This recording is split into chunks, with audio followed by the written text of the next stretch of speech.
Lo dijo en mi fiesta de cumpleaños, frente a todos, con una sonrisa triunfante. No sabía que en mi bolso no solo estaba mi dignidad, sino un secreto que la haría rogar por mi perdón. El aire acondicionado del restaurante era una bestia helada que me erizaba la piel bajo el vestido de seda.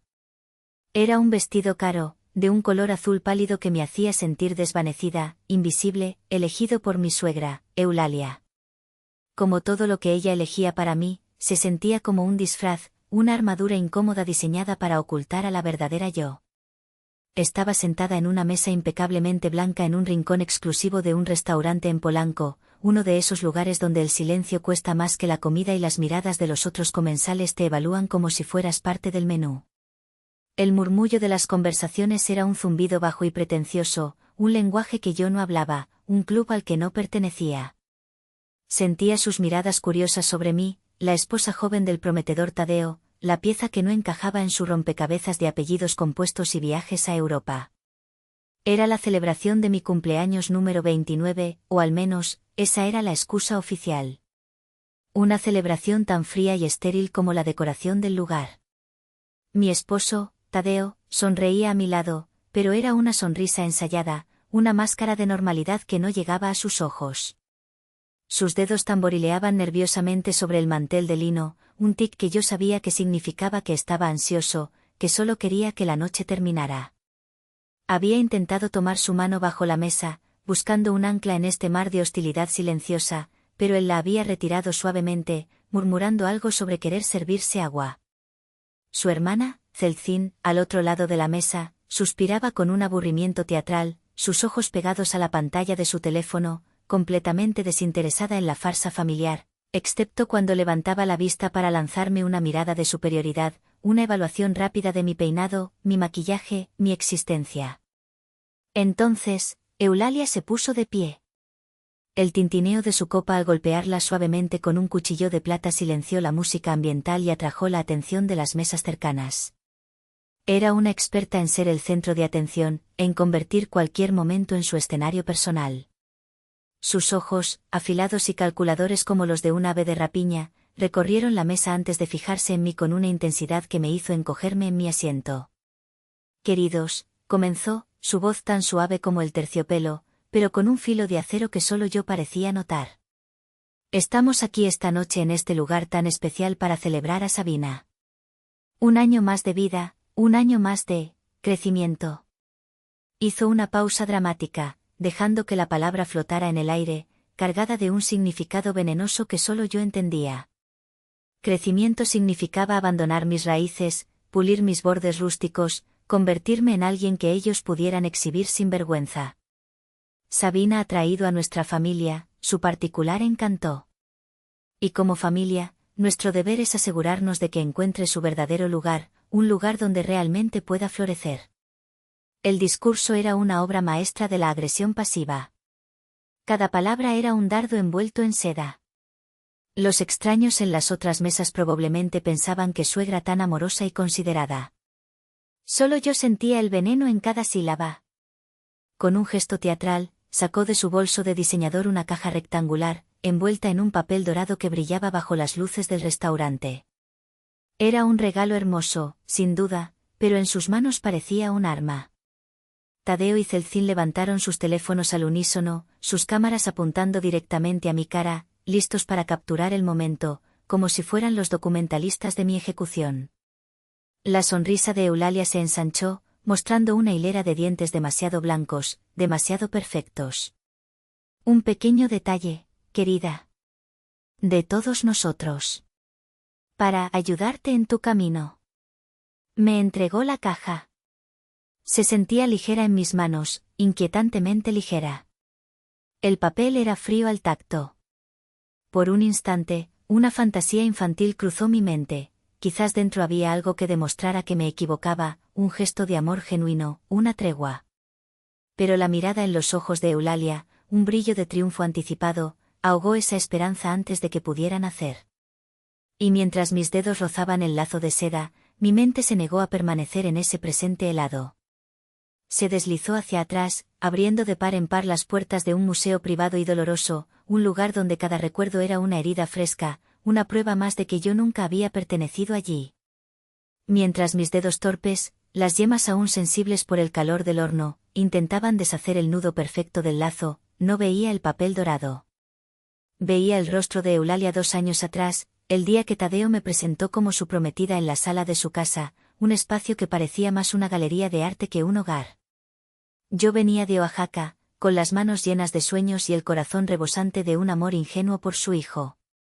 Le ofrecí a Eulalia una caja de madera labrada, llena con mis mejores polvorones de nuez, hechos con la receta secreta de mi abuela, un tesoro familiar que se había transmitido por generaciones.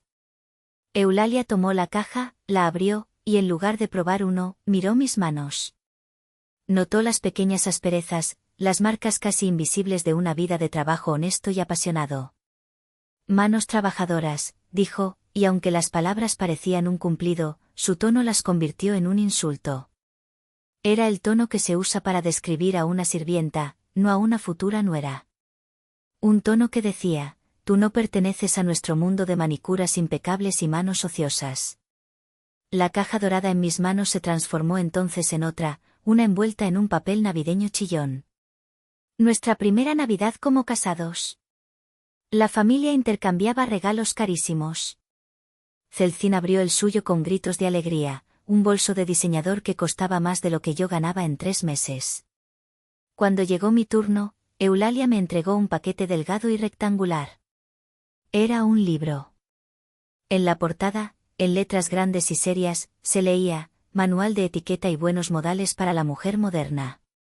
Celcín soltó una risita que intentó disimular con una tos.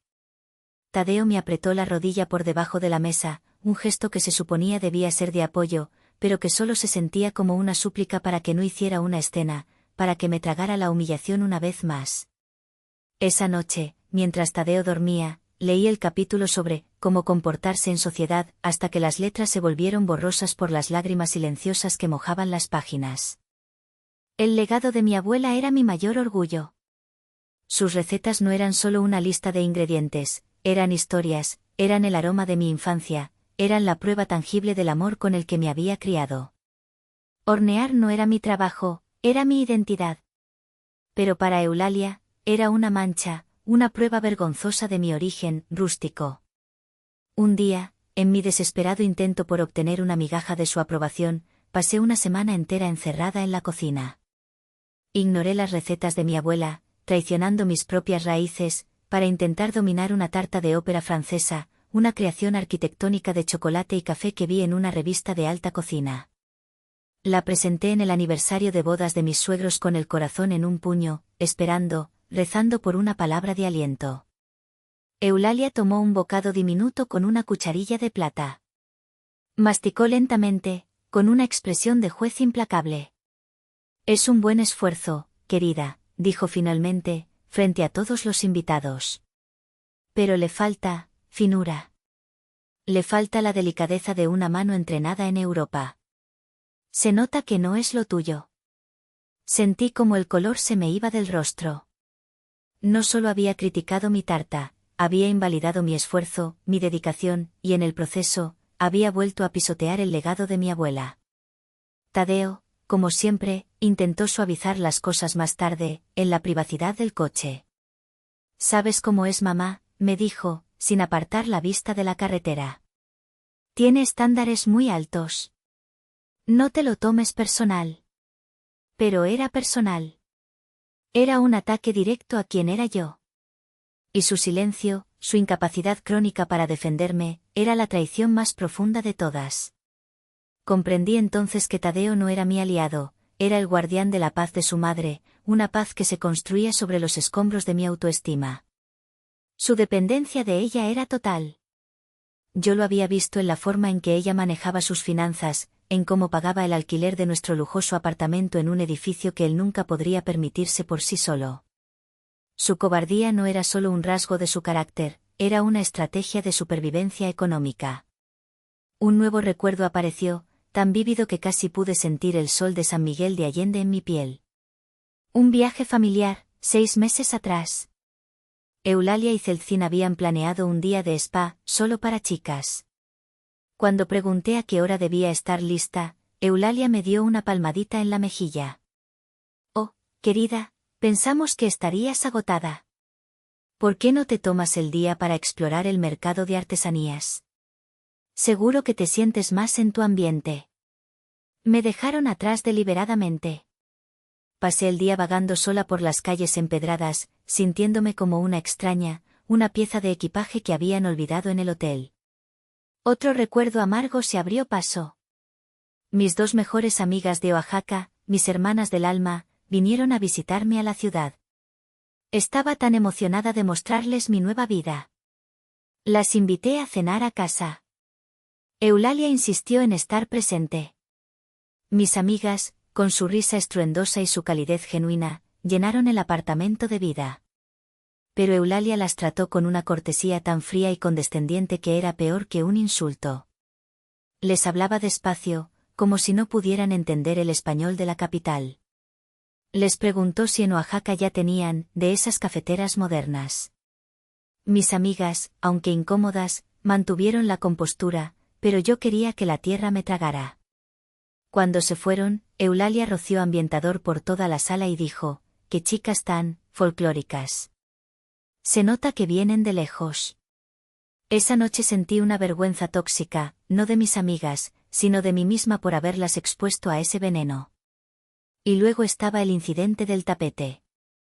Había traído de Oaxaca un hermoso tapete de lana tejido a mano por una artesana de Teotitlán del Valle, una obra de arte con colores vibrantes que representaban la historia de mi pueblo. Lo coloqué con orgullo en la sala de estar. Una semana después, llegué a casa y el tapete había desaparecido. En su lugar, había una alfombra persa de tonos grises, elegante pero sin alma. Cuando le pregunté a Tadeo, se encogió de hombros. Mamá pensó que la sala necesitaba un toque más sofisticado. El otro era, muy étnico. La palabra, étnico, sonó como una enfermedad. Eulalia ni siquiera se molestó en decírmelo a la cara. Simplemente borró un pedazo de mi identidad de mi propio hogar. El recuerdo más doloroso, sin embargo, era el más reciente. La cena de la empresa de Tadeo. Yo había pasado horas eligiendo un vestido, maquillándome, practicando temas de conversación, intentando encajar en ese mundo de trajes caros y conversaciones sobre la bolsa. Cuando uno de los socios de Tadeo, un hombre amable de cabello gris, me preguntó a qué me dedicaba, antes de que pudiera responder con el nombre de la pequeña pastelería donde trabajaba, Eulalia intervino con una sonrisa radiante. Sabina es una artista, dijo, y por un segundo, mi corazón dio un vuelco de esperanza. Nos ayuda con los postres en las reuniones familiares. Tiene un don para las cosas dulces. Y así, con una frase, me redujo a una aficionada, a una simple proveedora de azúcar para la familia. No una profesional, no una mujer con ambiciones. Solo, la chica que nos ayuda con los postres. Vi la lástima en los ojos del socio. Vi la incomodidad en el rostro de Tadeo. Y en ese momento, sentí un frío que nada tenía que ver con el aire acondicionado del salón. Era el frío de la soledad absoluta, de estar rodeada de gente y sentirte completamente invisible. El lazo de seda finalmente cedió bajo mis dedos. El papel dorado se rasgó, revelando el blanco austero de la caja que había debajo. El museo de mis recuerdos cerró sus puertas de golpe, devolviéndome al presente. La sonrisa de Eulalia seguía ahí, fija, expectante. Las cámaras de Tadeo y Zelzin seguían grabando. Con un suspiro que nadie oyó, levanté la tapa. 4 meses. Ese fue el tiempo que tardó mi corazón en pasar de estar roto a estar blindado. 4 meses antes de esta farsa de cumpleaños, llegué a casa antes de lo esperado. Venía de un mercado especializado al otro lado de la ciudad, cargando una bolsa con vainas de vainilla de Papantla y el mejor chocolate de Chiapas. Planeaba sorprender a Tadeo con su pastel favorito, un pequeño gesto de amor en medio de nuestra fría rutina. La puerta del apartamento estaba entreabierta, y oí las voces de Eulalia y Zelzin en la sala. Me detuve en el pasillo, con la intención de sorprenderlas, pero las que me sorprendieron fueron ellas. Su risa era aguda, cruel. «Mira esta foto, mamá», decía Zelzin, su voz llena de un desprecio apenas disimulado. Es la ex de Tadeo, Carlota. ¿No es elegantísima? Ahora está casada con un diplomático suizo. Suizo. Hubo un silencio, y luego la voz de Eulalia, cortante como un cristal roto. Lo sé. Tadeo cometió el error de su vida. Se dejó llevar por un capricho exótico, un antojo de algo diferente. Y ahora estamos pagando las consecuencias. Cada vez que la veo, con su acento y sus modales, me pregunto en qué estaba pensando. Sentí una punzada en el estómago. La bolsa de la compra se me resbaló un poco de las manos. No era la primera vez que oía hablar de Carlota, la mujer de buena familia, que Eulalia adoraba. Pero lo que vino después fue lo que lo cambió todo. Esa niña nos va a arrastrar a todos a su mediocridad, continuó Eulalia, y pude imaginar su gesto de asco, como si estuviera hablando de una plaga. Su olor a canela y pueblo no encaja aquí. Se pega a los muebles, a la ropa, a todo. Tenemos que sacarla antes de que sea tarde. Tadeo merece a alguien de nuestro nivel, no a una repostera de provincia que cree que la vida es un cuento de hadas. Olor a canela y pueblo. La frase se me clavó en el cerebro como un cuchillo al rojo vivo. No era solo un insulto, era un veredicto. Era la confirmación de que no importaba cuánto me esforzara, cuántas tartas francesas horneara, cuántos manuales de etiqueta leyera. Para ellos, yo siempre sería una intrusa, una mancha en su impecable tapiz social, un aroma que querían erradicar. Me quedé allí, inmóvil, escuchando cómo planeaban mi exilio, cómo discutían la mejor manera de convencer a Tadeo de que me dejara. Zelzin sugirió un escándalo. Eulalia, más calculadora, habló de un desgaste lento, de hacer mi vida tan miserable que yo misma decidiera irme. La bolsa de la compra se me cayó de las manos. Una de las vainas de vainilla rodó por el suelo de mármol, dejando un rastro de su fragancia. Mi fragancia. El olor a canela y pueblo. No lloré. Las lágrimas se habían secado hacía mucho tiempo. En su lugar, sentí una calma gélida extenderse por mis venas. Era la calma de la certeza, la claridad que llega cuando todas las ilusiones se hacen añicos. Entendí que había estado luchando una batalla perdida, intentando ganar el amor de gente que era incapaz de darlo. Esa noche, mientras Tadeo roncaba a mi lado, ajeno a la sentencia que su madre había dictado, yo tomé una decisión. No iba a esperar a que me echaran. Iba a construir mi propia salida. Una salida tan grande y tan magnífica que ellos se quedarían pequeños a su sombra. A la mañana siguiente, con el sabor amargo de la traición todavía en la boca, hice una llamada. Marqué el número de mi tío Aníbal. Él era el hermano menor de Eulalia, la oveja negra de la familia. Un hombre que había empezado desde abajo, vendiendo terrenos en las afueras de la ciudad, y había construido un pequeño imperio inmobiliario a base de trabajo duro e instinto. Siempre me había tratado con un cariño genuino, quizás porque en mi esfuerzo veía un reflejo de su propia lucha contra el esnovismo de su hermana. Tío, dije, mi voz temblaba ligeramente.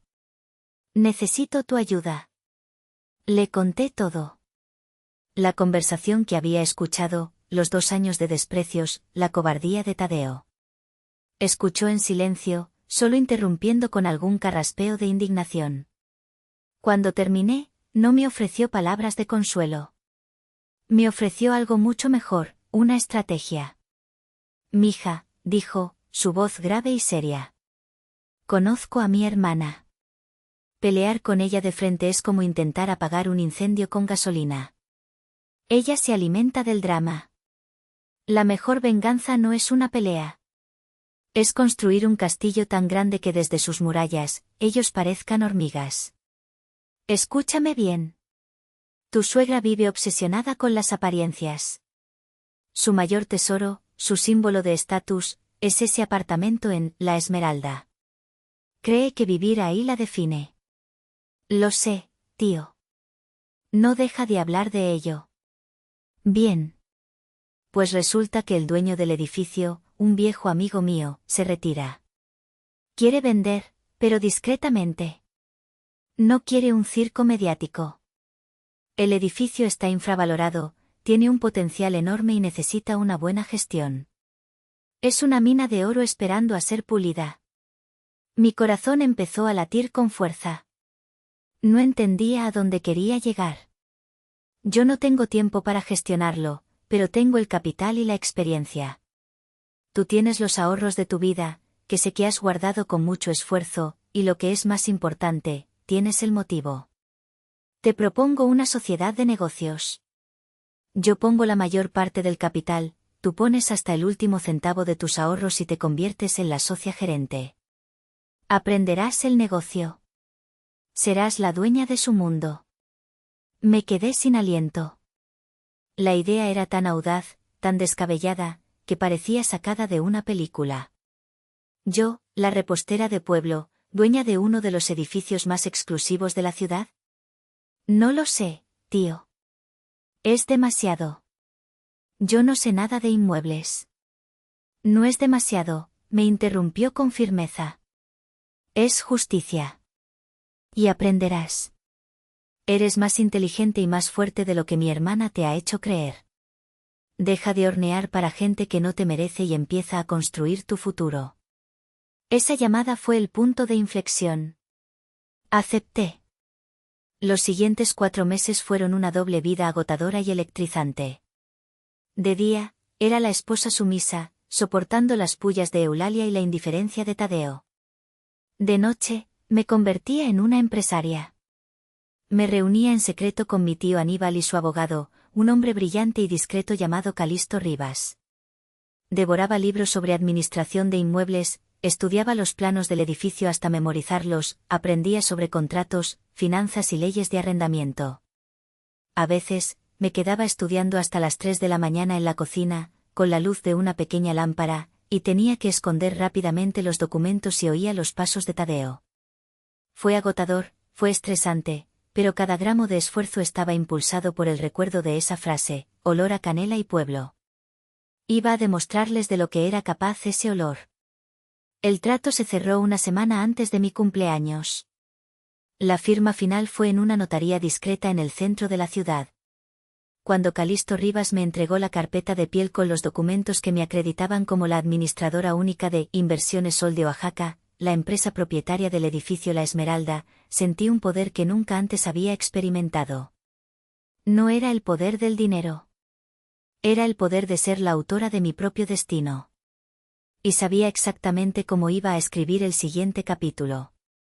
Mis ojos se encontraron con los de Eulalia por encima de la caja abierta. Su sonrisa era una máscara de falsa compasión, pero sus ojos brillaban con un triunfo cruel. Dentro de la caja, sobre un lecho de papel de seda negro como la noche, yacía un único objeto, un boleto de autobús. No era un boleto cualquiera. Era de primera clase, de la línea más cara, un viaje solo de ida desde la terminal de autobuses de Poniente en la Ciudad de México hasta el corazón de mi pueblo en Oaxaca. El mensaje era inequívoco, envuelto en un gesto de supuesta generosidad. Un exilio de lujo. Creemos que estarás más cómoda en tu pueblo, querida, dijo Eulalia, su voz goteando una dulzura venenosa. Celcin apenas pudo contener una risa maliciosa, cubriéndose la boca con la mano. Tadeo miraba su plato, su cobardía tan palpable que casi podía olerla. El silencio en la mesa era denso, pesado. Todos los comensales de las mesas cercanas, atraídos por el discurso de Eulalia, ahora nos observaban, sus rostros una mezcla de curiosidad y morbo. Esperaban lágrimas. Esperaban un arrebato, una escena digna de una telenovela. Esperaban que suplicara, que me rompiera en 1000 pedazos. Podía sentir sus expectativas como un peso sobre mis hombros. Pero las lágrimas no llegaron. En su lugar, una calma profunda, la misma calma helada que sentí 4 meses atrás, se apoderó de mí. Con un movimiento lento y deliberado, tomé el boleto de autobús. Lo examiné por un momento, como si estuviera admirando un objeto curioso. Leí el destino, la fecha abierta, el asiento junto a la ventana. Luego, lo doblé cuidadosamente y lo guardé en mi bolso. Levanté la vista y les sonreí. No era una sonrisa de felicidad, ni de tristeza. Era una sonrisa de pura y absoluta serenidad, una sonrisa que decía, el juego ha terminado, y yo he ganado. El desconcierto en el rostro de Eulalia fue casi imperceptible, un ligero fruncimiento de sus cejas perfectamente depiladas. Mi reacción no estaba en su guión. Gracias, dije, mi voz clara y firme, sin un atisbo de temblor. Resonó en el silencio del restaurante. Es un detalle muy considerado. Luego, me incliné hacia mi bolso, el mismo que Eulalia había descrito una vez como, terriblemente provinciano, y saqué una carpeta de piel oscura, pesada y sólida. La coloqué sobre la mesa con un sonido suave y decidido que pareció resonar en todo el restaurante. El contraste entre su boleto de papel, frágil y desechable, y mi sólida carpeta de cuero era una declaración en sí misma. La abrí. Dentro, visible para todos, estaba la primera página de un documento oficial, con sellos y firmas. En la parte superior, en letras elegantes y formales, se leía, título de propiedad. Edificio residencial La Esmeralda. Tadeo fue el primero en reaccionar. Dejó caer el tenedor, que golpeó el plato con un ruido estridente. Zelcín dejó de grabar, su boca ligeramente abierta, su expresión de burla reemplazada por una de estupefacción. Eulalia entrecerró los ojos, inclinándose hacia adelante, intentando leer desde el otro lado de la mesa, su sonrisa congelada en una mueca de incredulidad. Con la misma calma, pasé la página para revelar el nombre de la empresa propietaria, Inversiones Sol de Oaxaca. Y debajo, en un tipo de letra claro y oficial, mi nombre y mi cargo, Sabina Flores. Socia mayoritaria y administradora única. El silencio se hizo tan profundo que podía oír el zumbido de las luces del techo. Dirigí mi mirada directamente a Eulalia, que ahora estaba pálida como el mantel.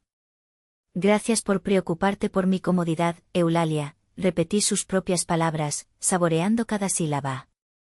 De hecho, yo también me preocupo mucho por la tuya. Y por la de Tadeo, y la de Zelcín. Por eso, como vuestra nueva casera, me complace ofreceros un descuento del 5% en la renta del próximo mes si la pagáis a tiempo. La bomba había estallado. No con un estruendo, sino con el susurro mortal de mis palabras. Vi la comprensión, seguida por el pánico, inundar los ojos de Eulalia. Vi a Tadeo mirarme como si fuera una extraña, una mujer que no conocía en absoluto. Y vi a Zelcín, por primera vez en su vida, completamente sin palabras, su teléfono olvidado en su regazo. La humillación que habían planeado para mí se había dado la vuelta y ahora les pertenecía por completo. No había sido una venganza ruidosa y vulgar. Había sido silenciosa, legal y absolutamente devastadora.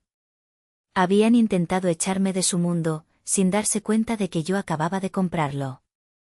¿Qué es esto?, balbuceó Eulalia, su fachada de dama de sociedad desmoronándose para revelar a la mujer asustada que había debajo. Su mano temblorosa se extendió hacia la carpeta, pero la retiró como si quemara. Tadeo, dile algo. Esto es absurdo. Tadeo me miró, su rostro una mezcla de confusión y terror. ¿Sabina? Es una broma, ¿verdad? ¿De dónde sacaste esto? Me levanté de la silla, alisando mi vestido, el disfraz que ya no necesitaba.